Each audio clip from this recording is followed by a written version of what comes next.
Hello बच्चों, let's read the question and the question says select the correct order for the given properties.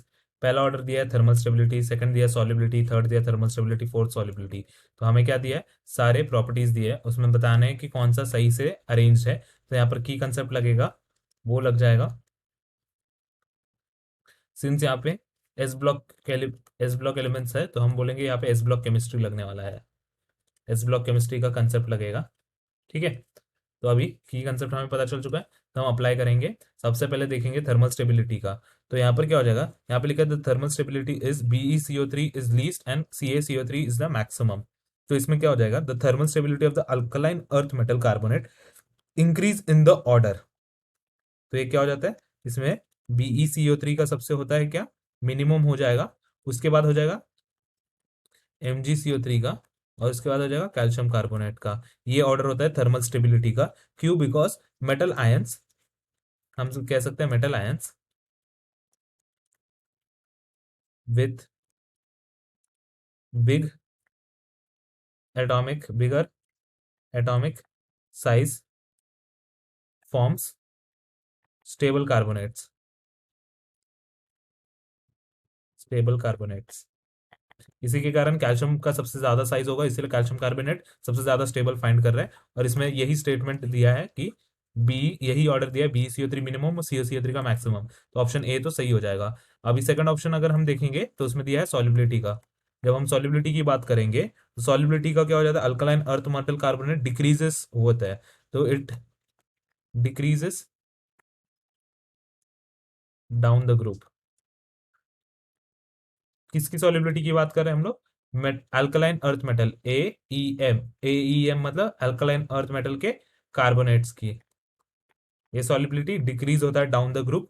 Why? Because in this case there is a increase in the size of the cation, therefore hydration enthalpy decreases and the solubility decreases. So इसमें क्या हो जाएगा? Size जो है वो increase होती है, and since size increase होती है वो क्या इंप्लाई करेगा? साइज इंक्रीज होने के कारण हाइड्रेशन एंथैल्पी जो है वो डिक्रीज होगी। हाइड्रेशन एंथैल्पी डिक्रीज हो जाएगी, और हाइड्रेशन एंथैल्पी डिक्रीज हो जाएगा, इसका मतलब क्या हो जाएगा? सॉलिबिलिटी भी डिक्रीज हो जाएगा। Solubility also decrease. तो हम क्या बोल सकते हैं? यहाँ पे हमें दिया BeCO3 का मैक्सिमम और CaCO3 का मिनिमम, तो ये भी क्या हो जाएगा? ये डिक्रीजिंग ऑर्डर लिखा है, तो ये भी करेक्ट आंसर हो जाएगा हमारा। थर्ड में दिया है थर्मल स्टेबिलिटी। इसमें लिथियम सल्फेट का सबसे मिनिमम दिया है और पोटेशियम सल्फेट का सबसे ज्यादा दिया है, तो ये भी क्या है? ट्रू है। थर्मल स्टेबिलिटी का ऑर्डर भी ट्रू है। And this happens because as size increase, stability of sulfates increase। Therefore क्या बोलेंगे? ऑप्शन सी भी जो है ट्रू है। लास्ट अगर हम देखेंगे, इसमें लिखा है सॉल्युबिलिटी लिथियम ऑक्साइड का सबसे ज्यादा दिया है और सीजियम ऑक्साइड का सबसे कम दिया है, तो ये ट्रू है। ये एक्चुअली इनकरेक्ट स्टेटमेंट है।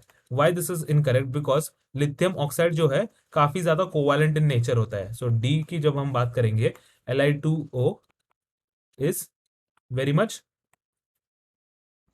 कोवैलेंट। यहाँ पे क्या हो जाता है? ये कोवैलेंट हो जाता है। कोवैलेंट कैरेक्टर होने के कारण क्या कहता है? वो सॉल्युबल नहीं होता। किसमें? वाटर में सॉल्युबल नहीं होगा। और जो है जैसे जैसे हम डाउन द ग्रुप जाएंगे, डाउन द ग्रुप सॉल्युबिलिटी कैसे हो जाएगी? इंक्रीज हो जाएगी। डाउन द ग्रुप हो जाएगा सॉल्युबिलिटी इंक्रीज, क्योंकि उसमें क्या हो जाएगा?